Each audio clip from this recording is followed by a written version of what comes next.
Well, now that there's been a few days to debrief their season opener, Washington State and Idaho have a better idea of how to improve going into their Week 2 matchups. For the Cougars, just one touchdown and a couple of field goals isn't going to cut it against San Diego State. At least, Jimmy Rogers is expecting a cleaner offensive performance now that they've got their first game in the books.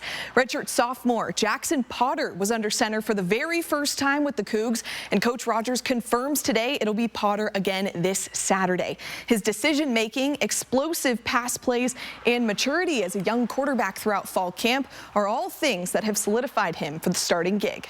He's been that way since I've been here, as far as being really mature and handling really the circumstance that he's put in and making the most of it. So I was happy with him, and he's only going to get better. He's a young player with his first career start, but he is really mature. And as I've told every quarterback that I've ever interacted with, you make every decision. You don't have to make every play, and there's a difference. Zeviak House, the fifth-year quarterback that was behind John Mateer last season and started in the Holiday Bowl for the Cougs, is listed as the third string for this week. Rogers also addressed the glaring issues with the offensive line, taking some blame as a coaching staff for the front line having some communication errors throughout the game and not making adjustments out of halftime. Rogers also wants to establish much more of a run game against the Aztecs. Kickoff in Pullman is at 7:15, so another late night on the Palouse is ahead.